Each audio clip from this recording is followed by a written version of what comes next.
Alright, so up next we have the status card. The status card is the card that we use to keep track of what goes on with pets in the game.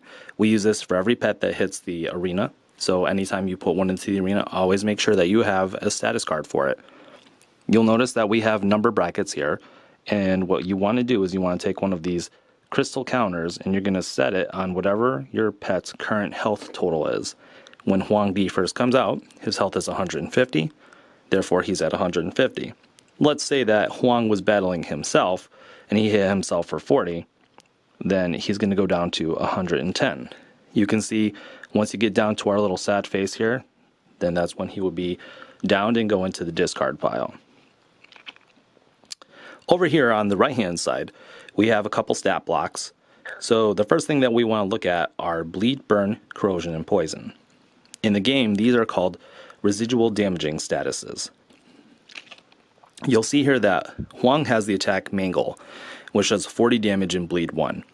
Therefore, anytime he damages a pet, that pet is going to take this 40 damage and acquire 1 bleed counter. At the end of each person's turn during the cleanup step, the game is going to check for these status effects. For each one of these counters that you have on your pet, you're going to take 10 points of damage. You can accumulate various statuses, so it is possible to have bleed and burn. Each of these are checked independently and count as differing sources. Now let's say that you had bleed 2 and burn 1. You would look at something like this. You can arrange it however you want. You can see I tried to stack them on top of each other, it fell over, but I just put them next to each other. You take 20 points of damage during cleanup when you have this scenario going on here, and then you're going to take an additional 10. In the game, pets can only ever have a maximum of 2 statuses at a time. So anytime a new status comes in, if you're already at the cap, whoever is applying the status has to decide whether or not they want to replace one of your existing statuses with one of their statuses. After that, we're going to look down here. You'll see we have Paralyze, Fear Stun, Chomp, and Constrict. These are what are referred to as temporary incapacitating statuses. They each do something a little bit differently, so you want to make sure that you read the rulebook, and you want to check here. We have a little helper text here that's going to help remind you what they do.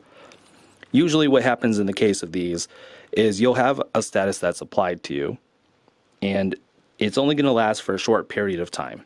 Then when the criterion that checks it is met, then it will fall off. So we're going to use Fear and Stun as the easiest example. When your pet is feared, it says here the next use of active or unique ability fails, remove a counter. So when I go into battle with Huang, or I want to activate outside of battle stock, this counter is going to be removed. The ability is going to automatically fail after that.